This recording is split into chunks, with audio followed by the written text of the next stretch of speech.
Welcome to YouTube channel. ಕಡಲೆಕಾಳು ಹುಳಿ ಹೇಗೆ ಮಾಡೋದು ಅಂತ ತೋರಿಸ್ತಾ ಇದ್ದೀನಿ. ಮೊದಲಿಗೆ ಈರುಳ್ಳಿ ಬೆಳ್ಳುಳ್ಳಿ ಫ್ರೈ ಮಾಡ್ಕೋಬೇಕು. ಸ್ವಲ್ಪ ಫ್ರೈ ಆದಮೇಲೆ ಒಂದು ಟೊಮೊಟೊ ಹಾಕ್ಕೋಬೇಕು.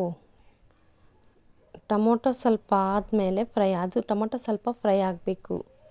ಆಮೇಲೆ ಸ್ವಲ್ಪ ಒಂದು ಹಾಫ್ ಸ್ಪೂನು ಅರಿಶಿನ ಪುಡಿ.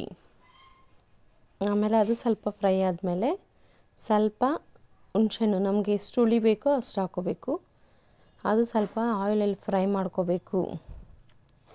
ಆಮೇಲೆ ಮಿಕ್ಸಿಗೆ 3 ಸ್ಪೂನು ಸಾಂಬಾರು ಪುಡಿ ಹಾಕ್ಕೋಬೇಕು.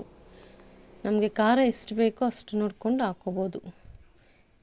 ಆಮೇಲೆ ಗ್ರೈಂಡ್ ಮಾಡಿಕೊಂಡು ಕುಕ್ಕರಲ್ಲಿ ಎಣ್ಣೆ, ಸಾಸಿವೆ, ಸ್ವಲ್ಪ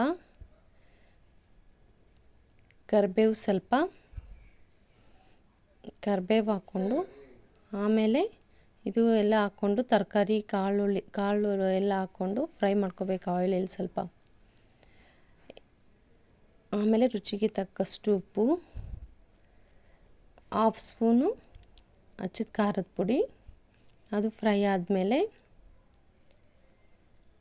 ಮಸಾಲ ಹಾಕ್ಕೋಬೇಕು. ಅದು ಸ್ವಲ್ಪ ಫ್ರೈ ಆದಮೇಲೆ ಮಸಾಲ ಹಾಕ್ಕೊಂಡು ನಮಗೆ ನೀರು ಎಷ್ಟು ಬೇಕೋ ಅಷ್ಟು ಹಾಕ್ಕೋಬೇಕು.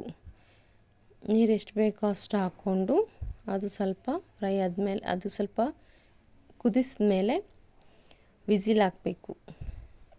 2 ವಿಸಿಲ್ ಬರಬೇಕು. ಆಮೇಲೆ ಓಪನ್ ಮಾಡಿ ಅದೆಷ್ಟು ನಮಗೆ ಇದಾಗಿದೆಯೋ, ಗಟ್ಟಿಯಾಗಿದ್ದರೆ ಸ್ವಲ್ಪ ವಾಟ್ರ್ ಹಾಕ್ಕೊಳ್ಬೋದು. ಆಮೇಲೆ ಕಾಯಿಸ್ಕೊಂಡು ರೆಡಿ. ಮುದ್ದೆ ಮಾಡಿಕೊಂಡು ಕಾಳುಳ್ಳಿ ಮಾಡಿಕೊಂಡ್ರೆ ತುಂಬ ಸೂಪರಾಗಿರುತ್ತೆ. ಒಂದ್ಸಲ ಟ್ರೈ ಮಾಡಿ ನೋಡಿ.